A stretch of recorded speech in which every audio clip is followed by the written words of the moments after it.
મિત્રો આજે આપણે જઈશું ભીચરીમાના દર્શન કરવા, જે રાજકોટથી ફક્ત 5 કિલોમીટર દૂર આવેલો છે. અને ત્યાં જવા માટેનો રસ્તો રાજકોટમાં પ્રાણી સંગ્રહાલય છે, પ્રદ્યુમન પાર્ક એક્ઝેક્ટ એની પાછળથી રસ્તો છે. અને તમે જે આ જુઓ છો એ લાલપરી તળાવ છે. અને તળાવની સામેની સાઈડ જે પહાડ દેખાય છે એ પહાડની ઉપર ભીચરીમાનું મંદિર છે. અને રસ્તામાં એવું સારું જંગલ જેવું રસ્તા આવે છે. અત્યારે આપણે ભીચરી ગામ પહોંચી ગયા છીએ. અને જે પહાડ દેખાય છે એમની પર નાનું એવું મંદિર દેખાય છે, એ જ ભીચરીમાનું મંદિર છે. આપણે અત્યારે એક્ઝેક્ટ ભીચરી ગામ પહોંચી ગયા છીએ, જ્યાં તમારે થોડોક કાચા રસ્તાનો સામનો કરવો પડશે, કેમ કે આપણા ગુજરાત રાજ્યમાં બીજેપીની સરકાર છે, તો ગામડાના માણસોને આટલી થોડીક તકલીફ ભોગવવી પડશે. અને આપણે ભીચરીમાના દર્શન કરવા આવીએ તો થોડીક તકલીફ ભોગવી લેવાની. આપણે ભીચરીમાના ડુંગરે પહોંચી ગયા છીએ અને ડુંગર ઉપર આપણે અત્યારે જઈ રહ્યા છીએ. ભીચરીમાના મંદિરમાં આપણે એવો અનુભવ થશે કે આપણે મિની માઉન્ટ આબુમાં પહોંચી ગયા છીએ. અંદાજે 1.5 કિલોમીટર તમારે પર્વત પર ચડાઈ કરવાની રહેશે.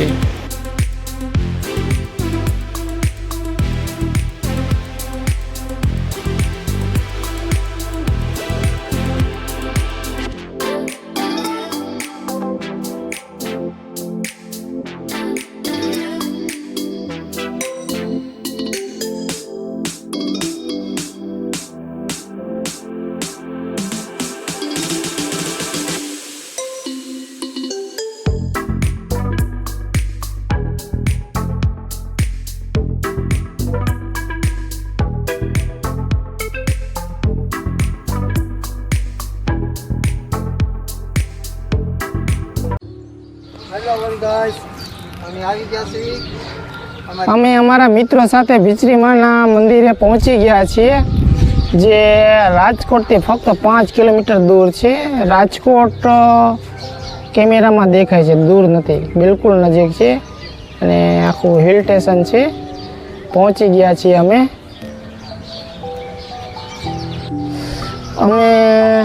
ભીચરીમાના મંદિરે પહોંચી ગયા છીએ.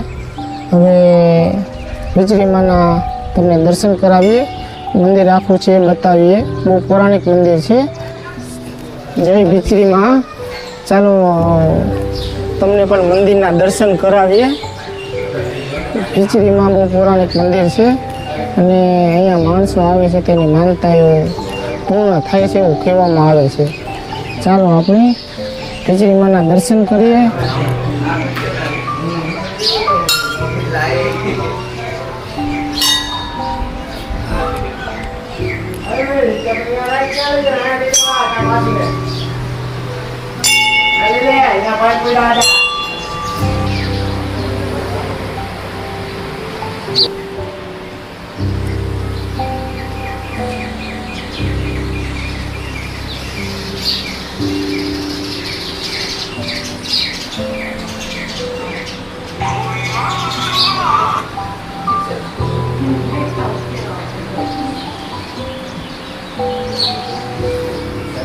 અહીંયા શ્રદ્ધાળુઓ પુષ્કળ પ્રમાણમાં દૂર દૂરથી આવે છે, આખા ગુજરાતમાંથી.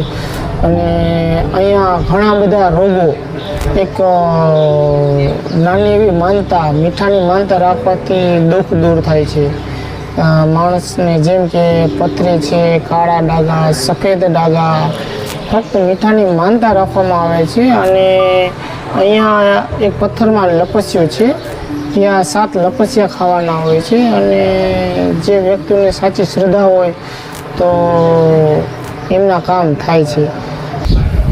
ભીચરીમાનું મંદિર છે ને, એમાં નાનું મંદિર છે. કહેવામાં આવે છે કે આ મુખ્ય મંદિર છે અને આ મોટું મંદિર પછી બનાવવામાં આવેલ છે. અહીંયા શ્રદ્ધાળુઓ આવે છે અને આવી રીતે 7 લપસ્યા ખાય છે અને એમની મનોકામના પૂર્ણ થાય છે. તો રાજકોટથી ફક્ત 5 કિલોમીટર દૂર છે. તમે પણ એકવાર જરૂર આ મંદિરે દર્શન કરવા માટે આવો.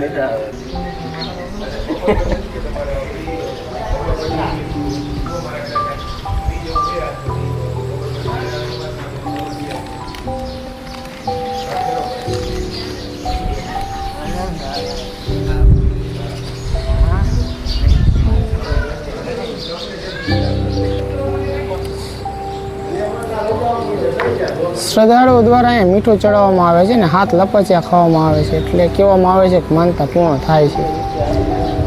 ભીચરી માના મંદિરે શ્રદ્ધાળુઓ આવેલ છે, તો શ્રદ્ધાળુ સાથે થોડીક મંદિર વિશે વાત કરીએ અને અહીંયા જે શ્રદ્ધાળુ આવે છે તેની શું શ્રદ્ધા હોય છે. અહીંયા તમે અંદાજે કેટલા સમયથી આવો છો? અહીંયા મારે 7 થી 8 વર્ષ જેવું થયું.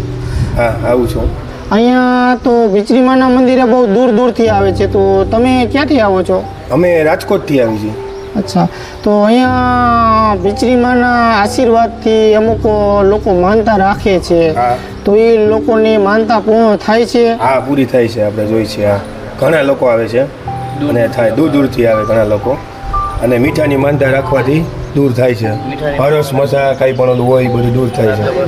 શરીરમાં કાંઈ પણ જાતના રોગ હોય એ દૂર થાય છે. એટલે મીઠાની માનતામાં કઈ રીતનું હોય છે? એમાં લપસિયા ખાવાના હોય 7 વાર. હા, આમાં મીઠાની માનતા કઈ રીતની હોય છે? મીઠાની માનતા આમાં છે ને, જે શ્રદ્ધાળુને માનતા રાખવી હોય એને 1 કિલો માનવાની અને ડબલ ચડાવવાની. ટૂંકમાં તમારી શ્રદ્ધાથી 2 માનો, 4 માનો, 6 માનો કે 8 માનો, ડબલમાં માનવાની. પેલા એકી સંખ્યામાં માનવાની અને બેકી સંખ્યામાં ચડાવવાની. બરાબર છે. એટલે મીઠાની માનતા રાખ્યું 1 થેલીની તો ચડાવવાની 2 થેલી. હા. અને લપસ્યા કેટલા 7 ખાવાના? 7 ખાવાના. માનતા હોય જેને માનતા રાખી હોય એને 7 વાર ખાવાના. અને કેટલી વાર આવવું પડે મીઠું ચડાવવા? પહેલી એકવાર માનતા કરવા તમે આવ્યા હોય ત્યારે માનતા કરીને ગયા હોય, સારું થઈ જાય પછી ચડાવવાની માનતા. એટલે એક જ વાર ચડાવવાનું હોય હા, છે? એક જ વાર. ચાલો, તો આપણે આ ભીચરી માનું મંદિર છે રાજકોટથી ફક્ત ને ફક્ત 5 કિલોમીટર દૂર, અને એક નાનું હિલ સ્ટેશન ગણો તો હિલ સ્ટેશન છે, અને શ્રદ્ધાનું સ્થળ છે, મંદિર છે. તો અહીંયા અચૂક મુલાકાત કરો, અને દર રવિવારે અહીંયા પુષ્કળ પ્રમાણમાં શ્રદ્ધાળુ હોય છે. અને અન્નક્ષેત્ર ચલાવે છે મંદિરમાં દર રવિવારે 5 થી 9. જે કોઈ શ્રદ્ધાળુ આવે રવિવારે મહાઆરતી હોય, મહાપ્રસાદ હોય. ચાલો, તો દર્શક મિત્રો, તમે જો રાજકોટ વાસી હોય તો અચૂક એકવાર આવજો. અહીંયા દૂર દૂરથી લોકો આવે છે, પણ જો તમે રાજકોટ વાસી હોય તો એકવાર જરૂર ભીચરી માના મંદિરે આવજો. માણસો. ચાલો, જય માતાજી.